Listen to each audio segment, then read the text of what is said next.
Hello and welcome to this year's Play Creators Conference. And for this session, diving into the Dimpl brand, I'm delighted to have with me today, we have Mark Carson, president and co-founder of Fat Brain Toys. We have Adam Carson, industrial designer at Fat Brain Toys. And we have Erik Quam, director of product development at Fat Brain Toys. Guys, thank you so much for joining me today. Thanks for having us. So before we dive into all things Dimpl, I thought it'd be good to get a bit of your individual backgrounds and how you found yourself in the toy space first. So Mark, if we kick off with you, obviously as the co-founder of Fat Brain, how did Fat Brain come to be? What was the seed of the idea that then led to all of this? Yeah, I can't really tell the story without referencing my son Adam, that's also on the call here. So, you know, I don't know. In 2002, I had was involved in some different e-commerce startups, but Adam had gotten a toy for Christmas. It was a little geomag, little set of magnetic building toys, and he got that for his 10th birthday, and he had just kind of, you know, was just going nuts with that all weekend long, and had a little bit of extra spending birthday money, and so he's looking online to buy a larger set. Couldn't find any larger set, and so he just kind of said to me in jest, "Hey Dad, we ought to build a website to sell these things."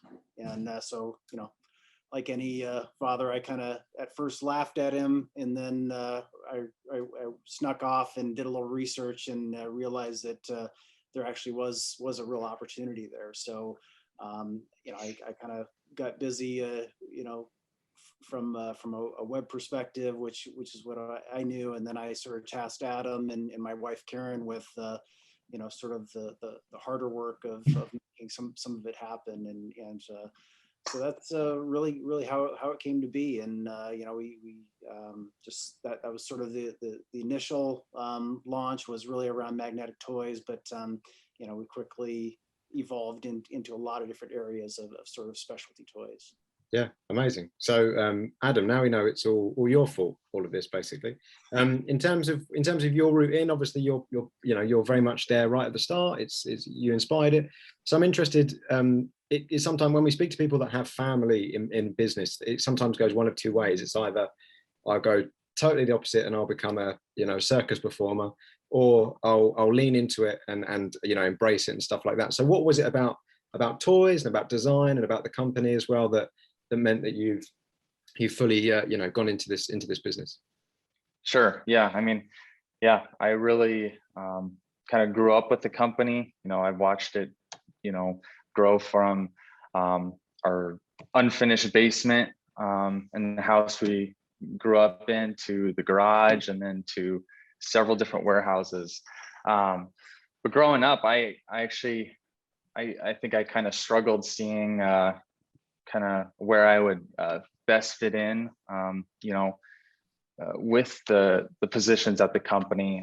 So it wasn't until college when I had some different research opportunities that involved designing, you know, using 3D modeling softwares on the computer. And, you know, going into that, I didn't have really any experience with it, but I took to it pretty fast. And I was just kind of fascinated with the ability to, you know, take the ideas in my head and actually have a tool through the computer to kind of make them come alive.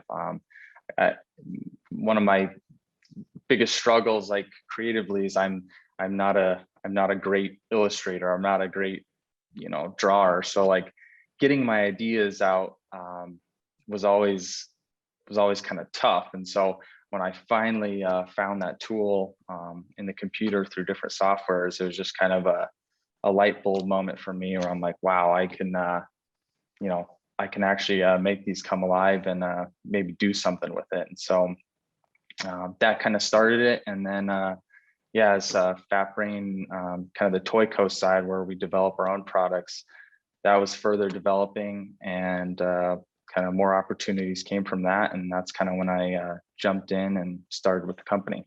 Amazing. And Erik, in terms of how you found yourself where you are now, how did you start off in this route? So, we all sort of have that zigzag road that we travel to get into the toy industry. I don't think anyone grows up saying I'm going to be in the toy industry. So I was an out of work actor who had just finished grad school and was planning to teach, and all budgets nationwide have been cut to hire professors and instructors at the university level. And I was fresh out of grad school and needed a job that would fulfill my creative yearnings. And I took a temp job with a toy company in Minneapolis, and the rest is sort of history. I was there for 12 years, and I just celebrated my 12th anniversary with Fat Brain Toys. Mark and Karen were customers of mine. I always admired the business they were running, and I admired them as individuals as well. It's been a great move to come to Nebraska. We moved our entire family down here, and we haven't looked back since. It's been a great journey. So yeah, that's not as interesting maybe as Mark or Adam's story, but a story nonetheless, right? Yeah, amazing. No, thank you for that. And then so if we dive into Dimpl itself and the brand, and Adam, I think we'll go to you for this in terms of for anyone that hasn't, and most people have, but for anyone that doesn't know the brand, how would you describe it? And also, I think you were there at the start in terms of how this brand came to be. So talk us through a bit about where it came from, and where the seed of the idea was born. Yeah, I mean, I can kind of remember the actual moment of kind of when we first came up with the design, and we kind of made some renders on the computer, and I showed some people, and kind of their eyes lit up. And so yeah, I mean, I think it was in, correct me if I'm wrong, I think it was maybe 2016 or 2017, I think, was when we came up with the idea. But it just kind of came from some inspiration of I remember watching some nieces, they're always playing with remotes and buttons and different kind of fidgety, not necessarily toys, but remotes and stuff like that. And a lot of the stuff we do, we make products with, is silicone as well. And so that's always kind of in the back of my mind of how it's such a great material. How can we further incorporate that into our products? And so yeah, I mean, it really kind of just came from just kind of messing with some shapes and unique designs on the computer. And then yeah, it just kind of popped into my head as I was just making concept after concept, as what if we had this kind of bubble shaped silicone piece that could be popped back and forth.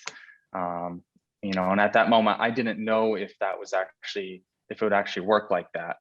So once we kind of had that idea, we worked with some factories to get some samples made, and it worked great, and it was really fun. And once we got those first samples, I remember Erik and we brought it around the office to the sales team, the customer service, to have them try it. And it was all kind of the same reaction, like their eyes lit up and they're like, oh my gosh, this is really fun. And so I think we knew we had something pretty fun and exciting then, but I don't think any of us really expected to see what it would become as it is today. Yeah. So yeah, I'll never forget, Adam, actually, when it happened. I was at your computer when it happened, and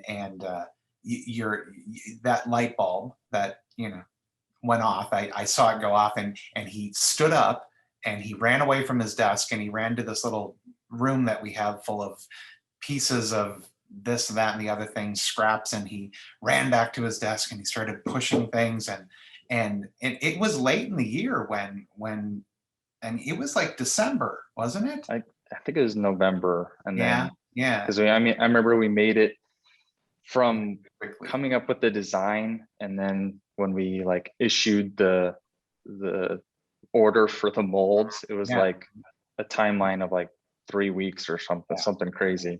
It was really crazy. Amazing. And Mark, from your point of view, it's a striking design, simple. At what point did you realize that this wasn't this wasn't just a one-off, or this was actually going to be a big brand for you, and also a brand that, if we're being honest, has set trends and has eyeballs from the wider industry? At what point did you realize that that it landed in the way that it has? I don't know. I mean, I think there's some nuances to it that once you start to get into this, does the implement or the execution of the design, is just so important.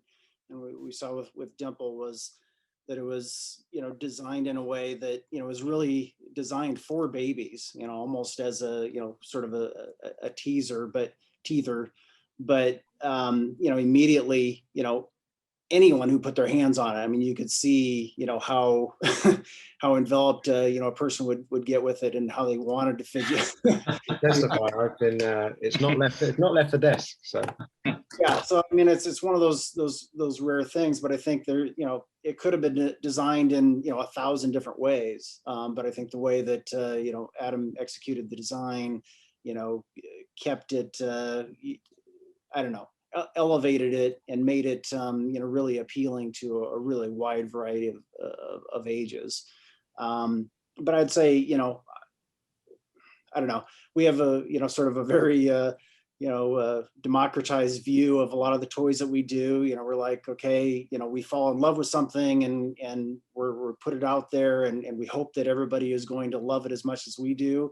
But at the same time, we know that regardless, there's been a lot of products that we've fallen in love with, and they just had no commercial success. But it's like, that doesn't make me feel any different about the product. I still loved it just as much. And so this one, I think I was, again, doubly, it came from Adam. So, I really wanted it to succeed. But it's just really gratifying to see that, something that, again, on paper, we knew it had so much potential. In your hand, we knew it had so much potential, and then it went on to, commercially be a success Yeah. as it was. Amazing. And before I go to Erik for stuff on inventors on that side, Adam, in terms of one thing I'm fascinated by, like we said, because it's got this striking design, it's very simple, it's got the the brand DNA as it is. In terms of when you're designing, there's been other variations, new items every year for this brand. For actually designing for the brand, how do you approach that in terms of making sure you don't pull it too far in one direction, that what makes it appeal in the first place snaps? How do you get that balance right between bringing something new to it, but also making sure that it remains, through Dimpl through and through? Yeah, I mean, I think the hardest part, kind of about designing in general, is just keeping it simple. Because there's, like my dad said, there's literally 1,000 different ways to design Dimpl. It's very simple. It's it's a plastic tray with some silicone components, and so that could be it could be themed. It could be a dinosaur. It could be a fit. It could be a million different things. And so kind of what I always like to do, I really like to give it kind of the broadest range of, possible attention. So it was obviously kind of developed for babies, but, kind of the open kind of abstract design of it, allowed it to be appealing to, kids of older ages as well.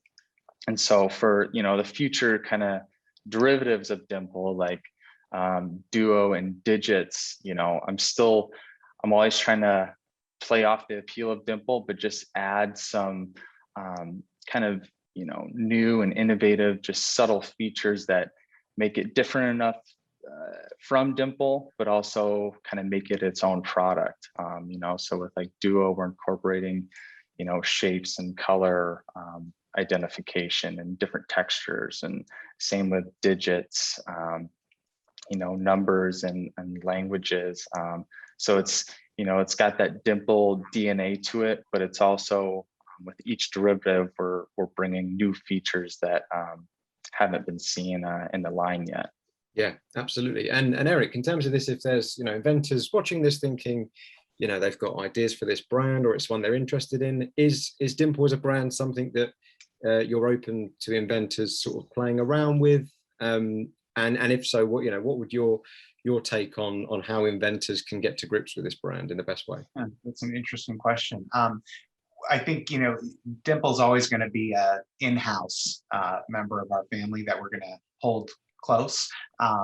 We never say no to looking at ideation within within toys or within an existing line. Yeah. We try to be very open and upfront with our inventor community that, if something comes across our table that, it looks like it's going to be a fit, or sorry, we're working on something that's really similar to that. So we always try to be very, very upfront with our community in regards to that. But as always, my door is open, my email box is waiting for email presentations of anything. I think on that point, I think what the key takeaway from Dimpl is how, something, the base component is this, silicone bubble, and when you apply, a really wrap that with a really great design, what's possible. There's not a lot of bells and whistles to it, but it, went on to be this massive success. So I guess for other inventors, I would say, Dimpl's been done. Now go seek out that next brilliant, simple, brilliant idea, and we'll team up and we'll make that a success. Absolutely. No, very smart. And then I'm interested that because the brand is so strong, from the colors, from the look of it, obviously naturally from the feel of it. Do you think there's ever going to be a point where Dimpl, we cover a lot of licensing on the sites. We look at brand extensions and how certain brands are moving into everything from apparel to sneakers to theme parks to food, TV shows, cooking challenges, the works. Do you think with a licensing and a brand extension hat on, that there are ways that Dimpl could live outside of toys in some smart ways? Yeah, I'm not sure you were directing that too, but I'll jump in on that one. I mean, I think there are, definitely some different things that we're, experimenting with. But I would say for me, it's really going to go on, again, not so much specifically about Dimpl, but it almost becomes a category. And, sensory toys is kind of this sort of broad, I don't know, characterization right now, but I think that really, describes, is sort of at the heart of what Dimpl is. And we really see that as,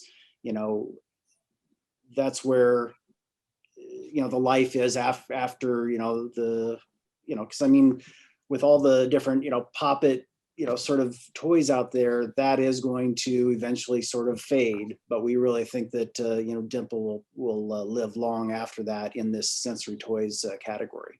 Yeah. And I think that's especially true given what we're doing to innovate the line and how we are continually breathing fresh air into this.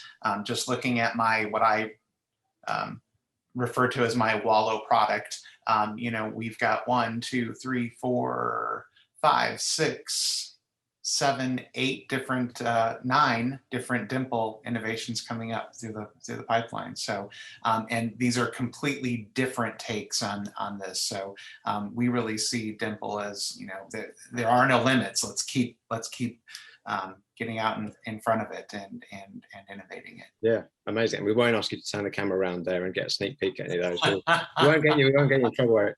And Erik, on that, I wanted to say, you see so many ideas every year from inventors. You're obviously there with the in-house team as well. So I'm interested in, what do you think it is about the brand that has connected in such a way? What from a design point of view, is there anything you can sort of put your finger on thinking, actually, that's why this particular brand and this range of products has I would echo back to Mark's earlier comments there. I think the simplicity and the beautiful simplicity of the Fat Brain Toy Co brand really echoes with inventors and designers. I hear that all the time. Oh, I just love what you did, and blank product has inspired me to develop this concept, and I'd like to share it with you. Which is, imitation is the sincerest form of flattery, right? And I think that really holds true with the products that we see come through from inventors that we work with a lot, or brand new inventors. There have been some really great relationships we've sparked up over the past 12 to 18 months, specifically that have just, we've got some beautiful new products coming out that we're really excited about. And it's so flattering to always hear, oh, this is perfect for a fat brain item, or this is very much a fat brain item. I mean, there's no greater compliment that you can hear, because it's like, well, gosh darn it, we've done it. We've carved out our look and our feel in the industry, and we've become we've become a noun. We're a fat brain. Absolutely, and I can echo that as well. We hear that from lots of inventors as well. So I think that's credit to you and the wider team. And then before we wrap up, in terms of, and you touched on it a little bit there, Adam, but in terms of how you keep having ideas, how you top up your creativity, all that sort of stuff. Is there anything you do, Adam, that you find helps that sort of stuff, helps you have ideas? Yeah, I mean, the biggest thing that's helpful to me right now is I've got about a 1.5-year-old little girl, and so ever since she kind of came into the world, it's been awesome to just kind of see, what draws her attention, what doesn't.